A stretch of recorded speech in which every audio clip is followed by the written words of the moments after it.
Welcome to Let's Be Perfectly Queer, a queer podcast creating space to talk about all things queer. My name is Archie. And I'm Katie. And we are your hosts. Yeah. Questions of how you identify, seeking answers to clarify. Whether you're queen or somewhere in between, let's be perfectly queer. So what are we talking about today? What are we talking about today? What are we talking about today, my love?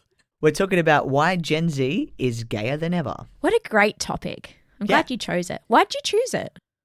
Because I've heard people have the conversation of that the LGBT community are turning people gay and they're indoctrinating people and so on and so forth. And it's that whole notion of LGBT people are turning straight people gay, which is not the truth at all. So I really wanted to delve into this topic and yeah. You know what? If we'd been turning people gay, everyone would be gay. Right? Like, why would this be a question? You would all be indoctrinated. We would have a gay world. It would be rainbows everywhere. And so, yeah, it's just looking at the whole argument and being like, why is Gen Z apparently... So why is Gen Z apparently gayer than any other generation? And that's what we're going to look at today. Good topic. I like it. Yeah. So what's been happening before we get into it? Oh, what's the hip happity? Well, hip happity, hoppity. Yeah. Boo. Exactly. It makes me think of Will Smith and the Fresh Prince. Yeah. Do you know that's always been my goal in life? Is, do you know how cool... To be Will Smith from Fresh Prince? Yeah, obviously. Okay, it was Yes. like goals, the way he had swag and the way he danced and all that kind of stuff. And I was just like, I would love to feel that cool. Or like, I would love to be at that level of just like, I don't know, swag? I don't know. We are two very different people. Why? Also, Who I did never you really, love? I never really grew up with Fresh Prince. It wasn't something that we watched as a family.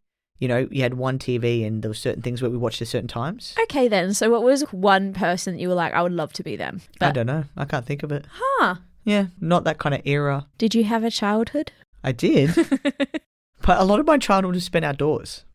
Okay, we are very different individuals. It was on the plantations, you know. Yeah, true. Driving quad bikes, that kind of thing. So it was me playing games with my sister.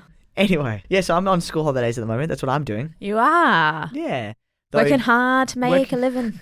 Working so hard, and I did a bit of marking today. Did some stuff for cert, and then I'm also going to have to pre-plan and plan some subjects for next semester. And so, yeah, that's my holidays, because apparently, you know, all teachers do is get paid to have, like, you know, holidays, which is... That's what's up, kids. It's not the way it goes at all. Become a teacher and then just work through your holidays. Pretty because much. a holiday's never a holiday. That's exactly it. No real holidays. No holidays. #adult. Do you have any news? Not really. No. It's been a week. It's been a week. Acknowledgement to mental illness and mental health and all that kind of stuff. And sometimes we have difficult weeks, and I've had a couple of difficult weeks, and it's not been great, and just trucking along, and it is what it is. Yeah, mental health is real, and everybody needs to have that outlet to talk, and everybody needs a therapist. That's my opinion. Yeah. Just someone to talk through and help you get through those tough times a little bit easier. It's true, and making sure that you've got strategies to help your mental health. And I think that ever since I've started seeing a therapist, it's been good to get those coping strategies that even when in the between times that you might not be able to see or talk to them, or if you just don't actually feel like talking, you get those strategies and things that will get you back on track without necessarily having to be talking to a therapist as well. Like, I know there's a couple of things like doing yoga and just exercising and making sure you're seeing your supports and being kind to yourself, which, that's a big one. Some weeks are a little bit harder to be kind to yourself.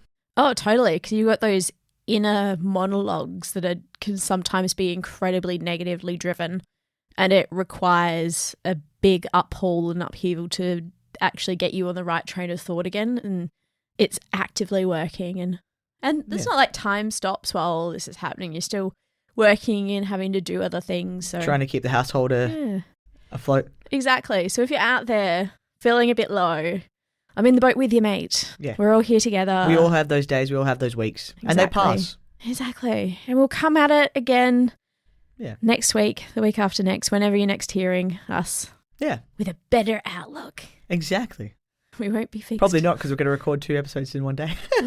We'll be feeling just as bad as the other one. You know it. Anyway, so last week we didn't really go into a lot of the news headlines or anything that was happening around the world. There are a couple of that I want to talk about today. So the first one, Kenya is among a number of African states reportedly looking to introduce anti-homosexuality laws.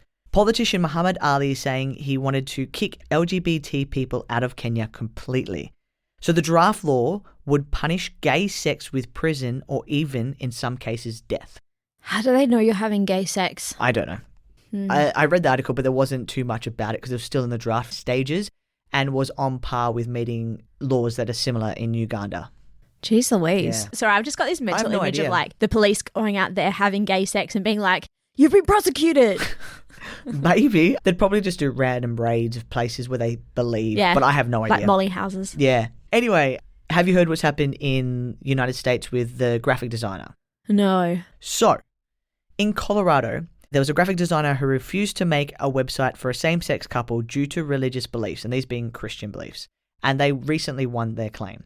In saying that, there are people who believe that they've made it up and that no same-sex couple actually approached them, and that they're trying to go on the back of everything that's happening with the LGBT community and all the anti-LGBT laws and bills that are getting passed through in the United States at the moment.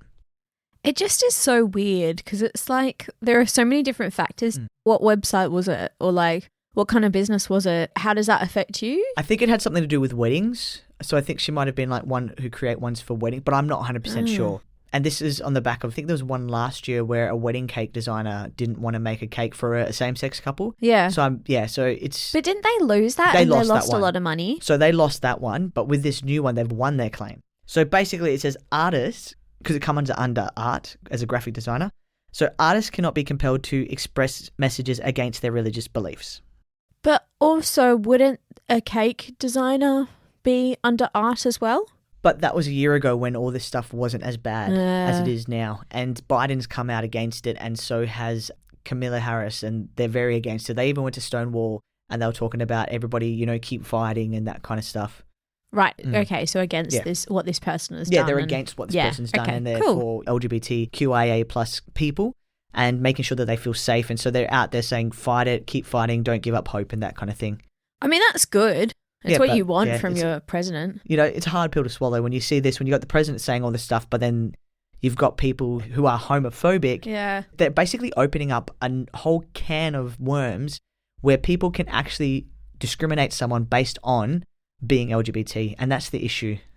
See, I don't understand how we can have a president in America who's an old white man who happens to be like pro LGBTQIA plus, and then there's still people out there that happen to be behind the times. I'm like, this guy is from so far back, and he lived in a different world where people were very different, that this wasn't as open as previously. I mean, we looked at the history of drag last week, and like the origins of queer in the past. He's old enough to have gone through all that kind of stuff. If he can, as president, be like, I am an ally to the LGBTQIA plus community, I'm here standing up for everything. Yet there are still crazy people out there. Well, what about the statistics I showed you about people in sport? Yeah. So, there are, and we're going to go into that in another episode, but I think it was something like 50% of people who played in sports, these were male-dominated sports, felt that homosexuality and same-sex marriage was disgusting. That's half of the population. And that's in Australia. That's horrible. And Where the people, are these people? if you look, I think it was the Adelaide player who came out, the soccer player, and got so much homophobic actions towards them. So you can see it. It's just, it feels like almost being in a male-dominated sport that it's got that closeted homophobia. Yeah. And now it's coming out, which is really, really sad. And people say, why do we have pride? Why do we have a look. Yeah, see what's happening. Have a look at some of these statistics and then you'll see. But yeah, so the scary part is this opens up a loophole for discrimination. But, I don't want to hire someone or because it goes against my religion. So it's a scary time. Yeah. And it's a bit of lighthearted news. Did you see Dylan Mulvaney in her blonde wig? I can't remember who Dylan Mulvaney is. But Dylan Mulvaney, she's the Girlhood, 100 Days of Girlhood. You don't know who Dylan Mulvaney is? No idea. Okay, look up Dylan Mulvaney. You'll know Dylan Mulvaney. The Bud Light or the controversy? No, when you were telling me about that last week, I was like, I thought that they were a different person. So Dylan Mulvaney is a trans woman. Oh, okay. Yeah, do you know? Oh, yeah, I think I might know them. Yeah, so from Dylan, something. Oh, do you want to know how old they are? How old are they? 26. Yeah, they are quite young. So Dylan Mulvaney had some viral videos because they've dyed their hair blonde. They look gorgeous, absolutely gorgeous. They released that it was all a wig. It was all a wig. Oh, bless. I think they look great blonde, and I think they should go blonde, but it's up to them. What are their pronouns? I'm pretty sure it's she, her, but I don't. It might be she, they. Okay. Yeah. Just because if I'm starting to talk about them, yeah, I know she definitely goes by she. Okay. But I think it's she, they. Fabulous. Yeah. Easy.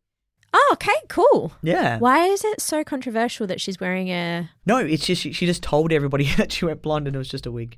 I just thought it was interesting. Do you know what? I've never felt so old right now. Why? I just feel like I'm not up to date on the TikToks. No, see, the reason you're not up to date on the TikToks is you had to delete the TikToks because you were doom scrolling a lot. True. Yep. Anyway, shall we get into the actual today's episode? Yeah, totally. Before we get to today's episode, here's a message from our sponsors. We have none. If you'd like to sponsor us, get in contact. Oh yeah, fair. If you're out there and you actually want to sponsor us, please get in contact with us because we would love to be able to showcase your products on here if your values align with our values and if you're supportive of the queer community and what we're doing, then we would love to be involved and we would love to support you right back. Yeah. Anyway, before we get started on this episode, it's important to note that the LGBTQIA+ community has always existed. And people of all generations have identified as queer, no matter what. Yeah, it's been here forever. So in this episode, we are going to chat about why Gen Z is embracing their queerness more openly than ever before. That's a good way of putting it. I really like how you've put that one because it's not saying that it's never been around. It's saying, why are we harnessing it? Well put. Thank you. You. It's always been around. Snaps. ChatGPT. Anyway. Don't let them know the secret. We won't. We'll cut that part out. So, do you know what generation is considered Generation Z? Okay, let me think this for a second, guys. I wish I was here to call a Lifeline and then I could call one of you guys to help me out. When do you think it starts? It's after us. It's after us, yes. Yeah. So, okay, so I've just looked up what Gen Y or the millennials. I didn't realise we were Gen Ys. I feel like I knew that, but I may have blanked out from my mind. So Gen Y or the millennials, which are the digital natives. Yeah, so it depends on where you look at. Some people say we're millennials, some people say we're Gen Y. Yeah. Yeah. So 1982 to 1994. Yep, is millennials. Yes. So what are we? Millennials. We're millennials. Thanks. Yeah. This is why we don't do quizzes together, no, guys. this is why we don't do quizzes. Everybody wants you to join their quiz team, but... All I know about is health. Don't ask me about anything else. I don't know about anything else. Health and dogs. Yeah, you're not good at general trivia or general knowledge. Health and dogs. So, Generation Z is 1997 to 2012. We're looking at Gen X, that's 1965 to 80. Then we got Boomers at 1946 to 64, and then before that was the silent generation. So I think it's changed a lot. This was the most recent article that I could find. Yeah. And these are the dates that they gave. I think people are just trying not to be in the same as other people. That's Maybe they're just like, it. I do not want to be included in millennials. Let's just change the date a little bit. I would hate to be called centennial. I like millennials. I feel like it makes it cool because we were there at the dawn of the millennium with all our delightful glasses that said 2000. And like, Y2K and the world is going to end. We were alive. We lived through that. We did live through that. And I remember that Busted was big then. The year 3000. Busted. Oh, such a great song. So, before we get into me going through the facts, do you think Gen Z is gayer? And if so, why? No, I don't think Gen Z is gayer. No? Why is that? Because we've done all this research and you realise that people have always been gay. Mm-hmm. It's just that it's been identified as being either a different term or it's just not highlighted as being an issue or it's just been very regular, so it hasn't had to be such a big thing in a lot of societies. Being part of the LGBTQIA+ community has been around since the dawn of time. It's not something that's just sprouted up now. It's just that we've been able to identify it now and there's greater light on the different facets of it. Whereas, like, as we've got into our previous episodes of what we used to identify as being gay and what we used to identify then as being lesbian, when we realised that females were also human, and then, like, going on from there, what the other things that grew out of it. So it's not that it's new. It's just that we're finally realising that after having so many years of being oppressed for having or just being a certain way because it's not fitting within the stereotypes that were depicted back in the 1920s. So I think I asked that question wrong. Why are Gen Z identifying as queer more than any other generation? Or do you believe they are? And why? Or yes or no? How do you feel? I think yes. Yes? Okay. They're identifying as queer more than anyone else. And it's multifaceted. And I think the major thing behind it is this is the safest time that it's been to where you've been able to identify yourself as queer. You're not generally going to jail. No one's going to evidently kill you.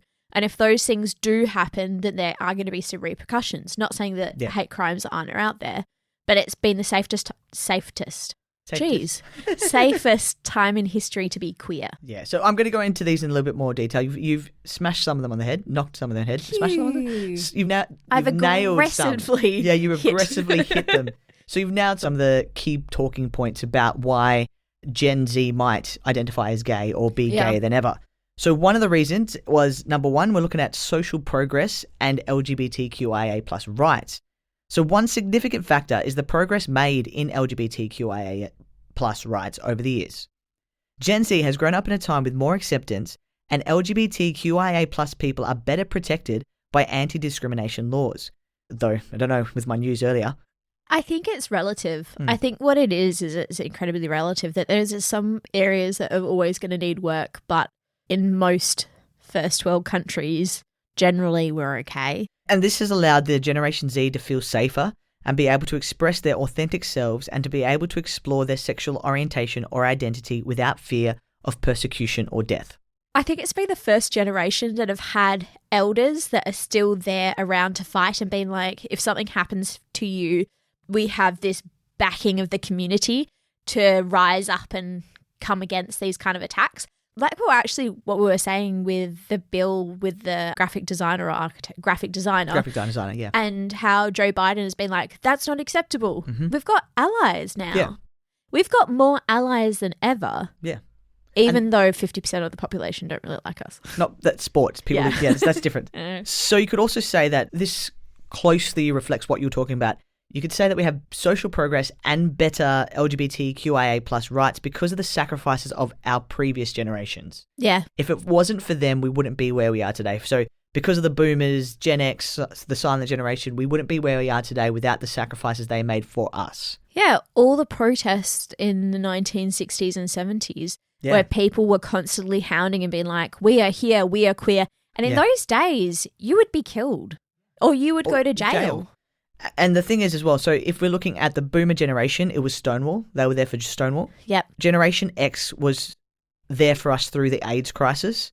Yeah. And then millennials were there, which is part of our generation, when there was the fight for legalizing same-sex marriage. Yeah. So it's all the sacrifice, all the pushing that has come forward has allowed Gen Z to be safer and more protected than ever before. Just imagine what the generation next is going to be like.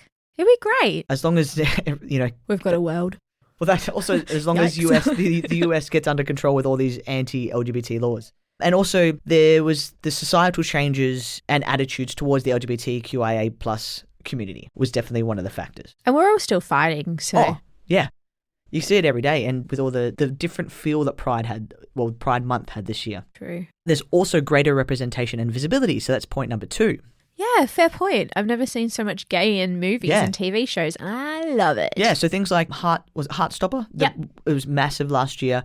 Was such a brilliant way of showcasing and representing our queerness and our visibility, and a lot of our friends have said, we need to watch it. Last of Us. Yep. And the beautiful representation of an LGBT character there, so we do need to watch that. Do you know what the best thing I've ever seen is the reaction to Schitt's Creek? And how a lot of the actors who were in Schitt's Creek, specifically Eugene Levy, thank you, because his son's name is Daniel. Yeah, David. Daniel Levy, is it? Yep. It feels Daniel. wrong. Must be Daniel. Feels like Daniel. Yeah, because he wouldn't be David and then David on. No, he wouldn't be. Can I do a quick Google? Yeah, Daniel. Yeah, cool. Eyebrows, McGee. And I really liked the fact that they never actually made a big deal about it. Oh. And I love the analogy about the wine. I know. Well, that's like what he was saying is that he and Annie Murphy and I think a couple of the other members of the cast, like his sister as well, ended up going down to one of the Pride parades, and there were people congratulating him or like wanting to chat to him and being like, I used that metaphor to come out to my family. I used the wine metaphor. And they've got all these on the shirts. It's not the wine, it's the person. Or like it's not the label, it's the wine. Or I'm going to get this wrong, but watch Schitt's Creek. It's amazing. It's a very good representation of our community. Yeah, exactly. It really is. And it was so easy. And if it can be done that easily on a TV show, just imagine how easy it actually can be in real life. When it's done right and it's not queer baiting. If you haven't heard that, go back to our previous episode. Yeah. Anyway. Good so, one. if we're looking at point number 2, so it's a crucial aspect is the representation of LGBTQIA plus individuals in media and popular culture. And we spoke about that a lot recently. We've spoken about representation in quite a few of our recent episodes as well. So if you haven't heard it, you can go back and listen to episode 7, Queer Baiting, for a bit more of a detailed dive into that. Gen Z has witnessed a surge in diverse characters and queer representation in movies, TV shows, and books. This increased representation has allowed them to see themselves reflected on screen, fostering a sense of belonging and acceptance. It has also helped break down stereotypes and normalize different sexual orientations and identities. Yeah, it's been good for not just being the tokenistic character. Yeah.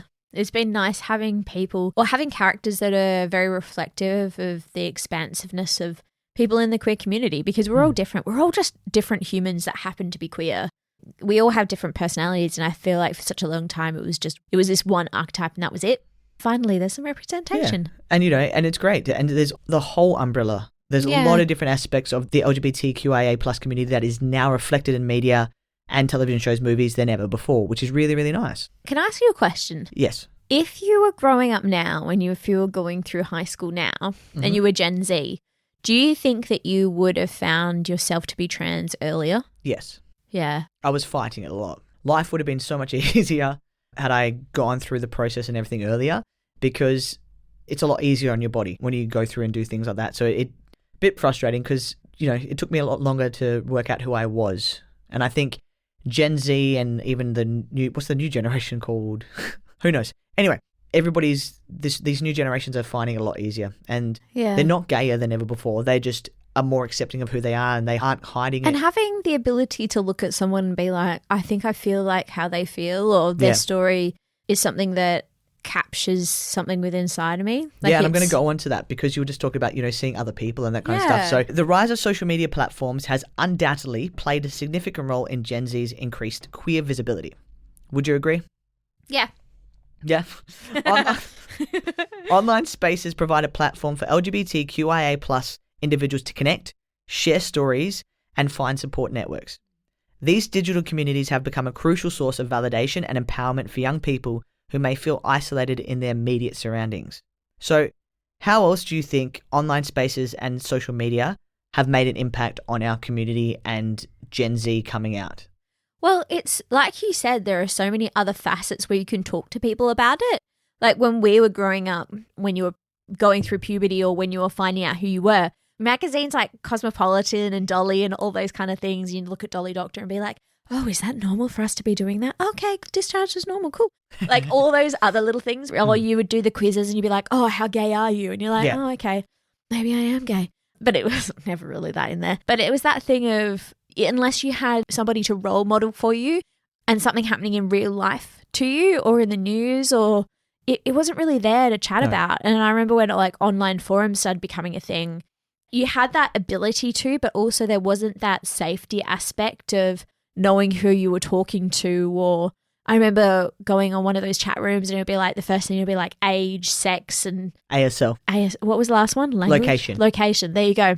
Far out. That was a long time ago. But that's what they would ask. And you never really knew who you were talking to. Yeah, you could have been talking to 60-year-olds. But yeah, so I need to know. If you're looking at that, unlike any previous generation, Generation Z had its coming of age online. Yeah. And so they've got greater access to LGBTQIA plus information through other people, through resources like the internet and other things. And if you're looking at articles or whatever you may be looking at, and other communities, without having to physically be in a certain place or watching about the proximity of being close to another person who may be queer, you can expand worldwide. Yeah. In a previous episode, I think it was our 3rd episode or something, and maybe even when we were talking about conversion therapy, I spoke about how the first transgender conforming surgery was back in a German, I would like to say a large German clinic, and I've totally forgotten about it specifically because that's how my brain works. But it was in Germany, and there was a lot of research behind it, and it was endocrinologists as well as other doctors working together to find a basis of how gender and sexuality worked. And it was so much research that was happening there. And then when the Nazi Germany came through, they burnt absolutely everything. So we've had to start again. And we're finally getting back to some of the levels when it comes to gender identity as well as sexual identity and how we can help people in those kind of areas that if we hadn't had all of that information removed from our history, then we could possibly be a lot further when we were growing up than we are today. Like, it's such an interesting way that we've had to build up all this information again. Yeah, and was it ancient Rome where everything got destroyed and they said how much further could we be as a society if things weren't destroyed? No, was it Greece? I don't know about that stuff. Oh, I just remember learning it in school, but who knows? This clinic was definitely in Germany. Yeah. But it's just one of those things that it's such a shame that all the knowledge that we've had in the past, and maybe it's been because of a lot of historical events, but maybe it's also been because there's been such a concentration on gender stereotypes as well as stereotypes in just what life should be like, that it's really prevented us from making these jumps in society, and we're just holding ourselves back. Like, why are we concentrating on this kind of stuff when we could do so many other things like NASA and the aliens existing? Anyway, back to our regular scheduled programming. We digress.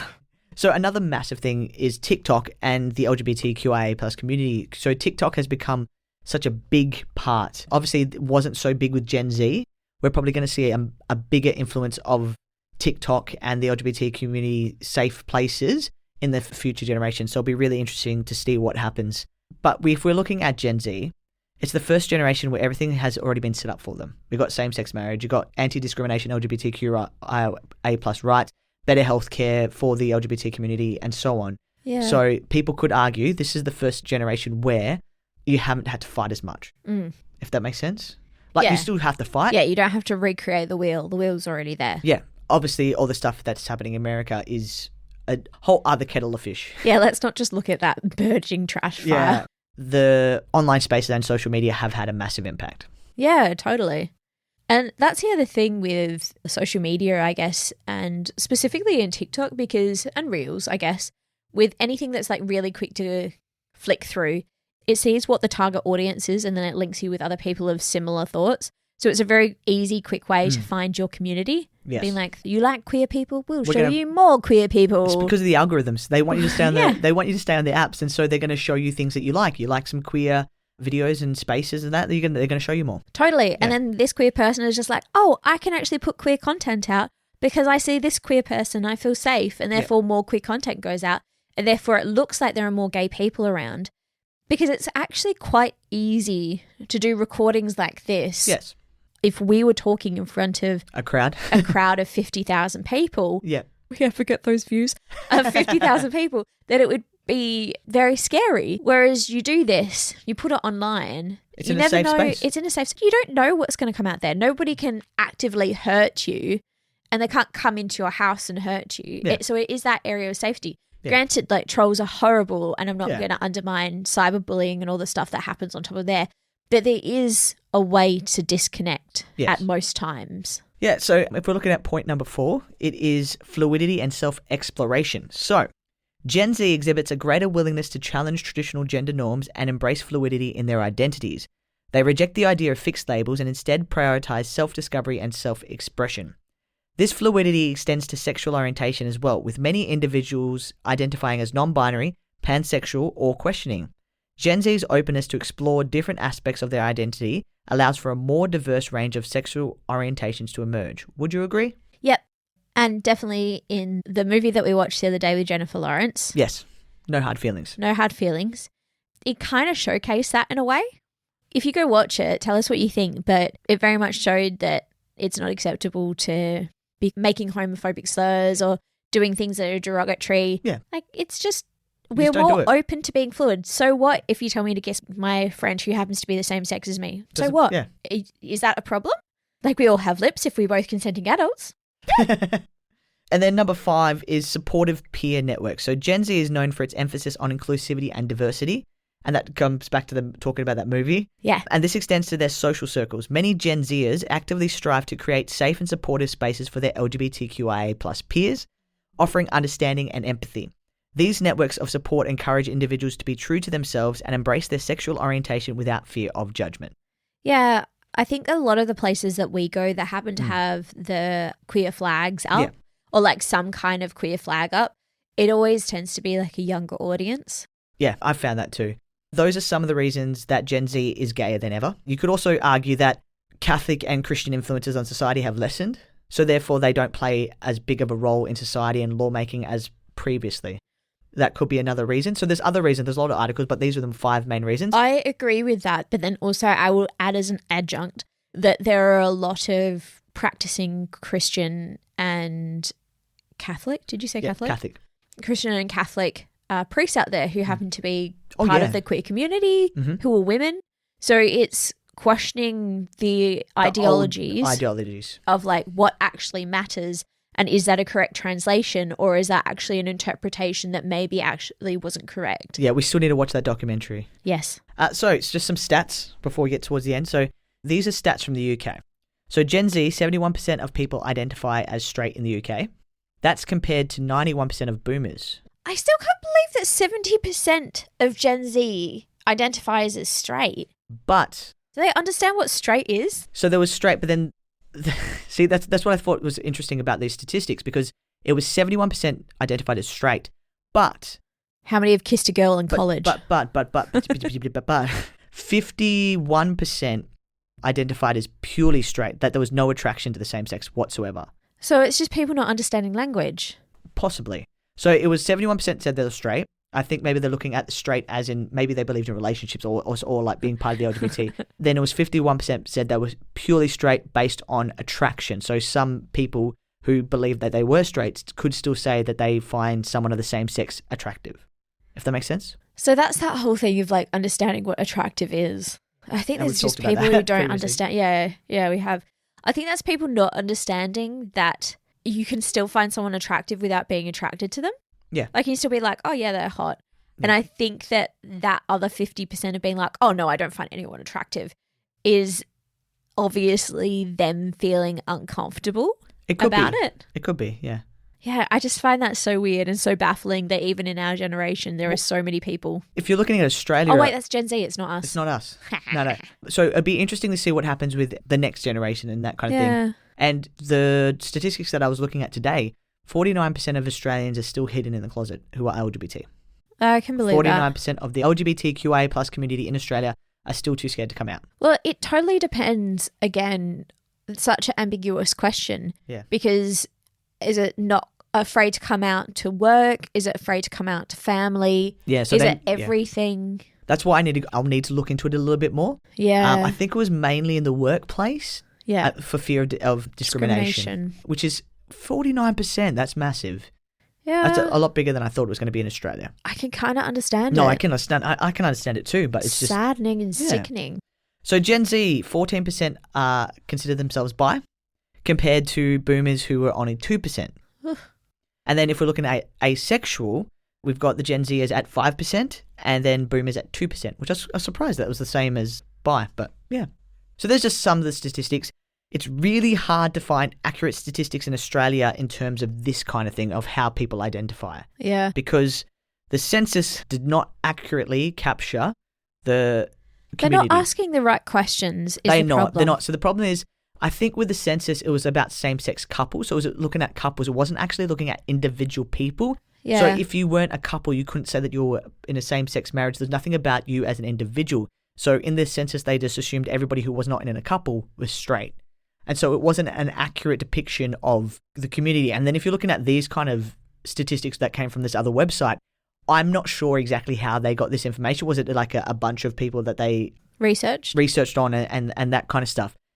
Because I've not been asked a question from one of these. It's interesting. The only way to get a pure picture is with the census. And the only way they're going to do that is by re-looking at the census and asking better questions. Well, they do, don't they? Because technically we're not a same-sex couple. No, technically not. So no, we'd put ourselves down as a heterosexual couple, or a queer couple, but they're not going to have queer couple. Do you know what I mean? So that's the problem. It's the questions that they're asking are not are not capturing the right demographic. They're not understanding what's out there. So they're not capturing the full breadth of our community as a whole. And the Australian Bureau of Statistics holds the statistics for a lot of different areas. Yeah. And it's not just used as a general thing. No. It comes back to health. It comes back to finance. It comes back to where we put our budgets. So it's very important to get an apt representation of who's living in your household, what we have in Australia, what kind of cultural diversity that we've got here, because then we can actually better support our people. And so if we don't have the representation, we can't be supported. So they really need to look at the census and how to better capture the Australian community and the Australia as a whole. Yeah, hit us up. We can help. You can help. I've got enough on my plate. So while these factors contribute to Gen Z's increasing queerness, it's important to remember that each person's journey is unique. Not every member of Gen Z identifies as LGBTQIA+, and there's still progress to be made in terms of acceptance and understanding. As we conclude today's episode, it's worth acknowledging the incredible courage and resilience demonstrated by the queer members of Gen Z, as well as the previous generations that paved the way for a more accepting society today. You know, your boomers, Gen X, millennials, all of them. By Gen Z embracing their authentic selves, they are paving the way for a more inclusive and accepting society for future generations. Thank you for listening to another episode of Let's Be Perfectly Queer. Can we do a poll? We could do a poll. We'll ask you a question on our Instagram because it'll be interesting to capture what you guys believe. Do you think that Gen Z is gayer?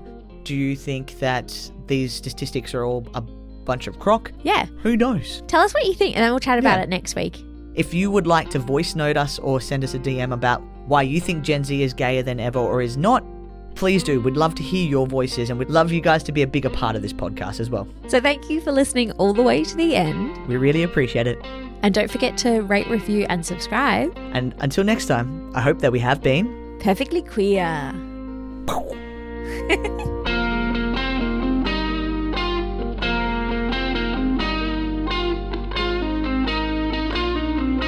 Let's be perfectly queer.